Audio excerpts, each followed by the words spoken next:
Welcome back to Mobile Mornings on FM Talk 106.5. Dalton Orwig here, and again, welcome to my good friend now, Bryan Comer with the law firm Tobias Comer Law. Bryan, how you doing today? Doing great, Dalton. How are you? I am great.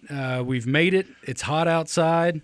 My kids have, I guess, graduated K2. Can you graduate from K2? My older one's graduated from K2 now, and it's time to talk summer vacations. Absolutely. And you have plenty to discuss, I'm sure, regarding that. And let's talk about something that is certainly common in our neck of the woods this time of year. You're getting ready to go out. Maybe you're going on a summer trip. Maybe you're just driving back home after a long work week, and one of those storms comes through and just starts pouring. That can certainly cause some dangerous situations. Yeah, absolutely. I mean, anybody who's lived here, like we have, knows that, we get those afternoon thunderstorms in the summer, and they come out of nowhere, and they're just super intense, and it seems that everything just kind of slows down, whether you're on a highway or the interstate or even in your neighborhood. Yeah, and there's certain things you should do and not do. It makes sense to slow down and at least not be going a million miles an hour through the rain.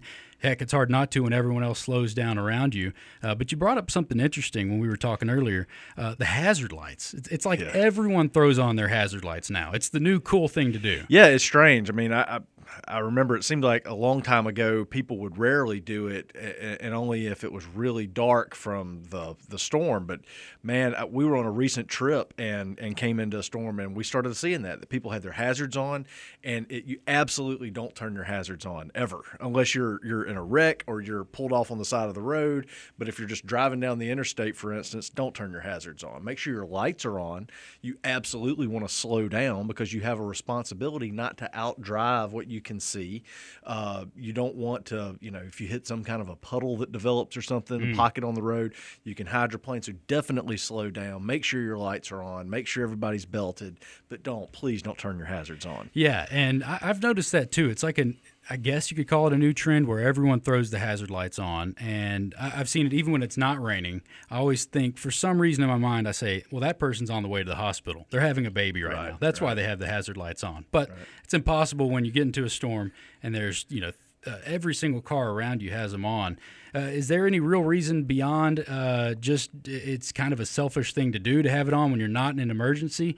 Is there why would you really not want to have those hazard lights on? Well, so you really hit the nail on the head there. I mean, the hazard lights are for an emergency, okay? So if you have someone in the car, you're trying to get to the hospital, or if, you're pulled over with a flat tire or something, or you've been in a wreck, God forbid, then you turn your hazards on. But, I mean, you hit the nail on the head. If everybody has their hazard lights on, it just is disruptive. And then if people are trying to pass or what have you, you can't use your blinker. And the rules of the road still apply. And for that poor soul who is on the side of the road during one of these, they need the hazard lights on. If everyone else does, you might not even know they're stopped. That's right. So let's get past the hazard lights, and let's just say you are in an accident, whether there's a downpour happening or if it's just really heavy weekend traffic. Everyone's heading down to the beach.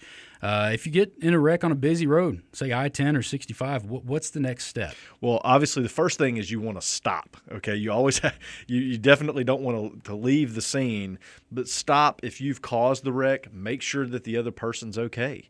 And then if there's no injuries in it, I know Trooper Peoples tells me all the time when we're chatting, if the main thing is they want to make sure that you can get over, be safe, and not cause any other problems for other people. And so it's as quickly as you can, check on the other person, get back in the car and say, hey, let's go to the next exit, let's go to the next gas station, what have you, and then pull off and, call 911, call the non-emergency number if that's more applicable. But get off the highway, get off the road in that situation. But again, you want to make sure that you talk to the other person first so that nobody thinks you're fleeing the scene of an accident. And, of course, it's so sad to talk about. And with me being on the morning show, I see so many of these stories. And in your position, you've worked so many cases where someone's on the side of the road and maybe they're hanging out a little bit too far into a lane of traffic. It's a really, really dangerous situation. And some of the stuff you've mentioned in the past, those hazard frames to put around the car if you have to get out and do something, or just making it as safe as possible for yourself. Yeah, absolutely. I mean, the name of the game is to be visible, so you want to make sure that people can see you. If it's dark, if it's raining in particular, you want to make sure if you've got a flashlight, if you got anything to make yourself yourself more visible, reflective clothing, or vest, what have you. But you do, if you have to get off on the side of the road, if there are injuries and you got to pull over, get all the way off the road. Don't stick out. If you can, if the car is movable, do that. Never, Trooper Peoples tells us all the time, never get off on the left shoulder, always go on the right, and try to get as far away from traffic as possible. All right, and there's another topic I wanted to broach with you while we still have some time here, and that's what happens when you get down to where you're planning to vacation. And I know all my Fairhope people love talking about the golf carts. They're everywhere, right? Yeah. So sometimes people get down to their condo or rental, wherever they're staying, and they, for the first time, are riding around in a golf cart in a pretty busy place, or they're driving and there's other carts in the road. Talk a little bit about that golf cart safety. Yeah, sure. That's a very good point, and they are prevalent. Whether it's in Fairhope or I grew up in Satsuma, they're prevalent up there. You see them all over the place, and the rules of the road still apply. Okay, and so if you get down to a rental and you have a golf cart comes with your rental, whether you're on the bay or down at the beach or wherever, you still need to follow the rules of the road. You have to follow the rules of the road. Don't drive them on the sidewalks. Drive them on the road. And if you're going to drive on the road, make sure that you stop for stop signs. You yield to pedestrians. You do all of those things. And then also just driving around here with so much to offer and so many people coming in to vacation here, you want to make sure that if people are from out of town and maybe they're on a golf cart, maybe they don't know where they're going. And right. That's true with cars too, right? Yeah.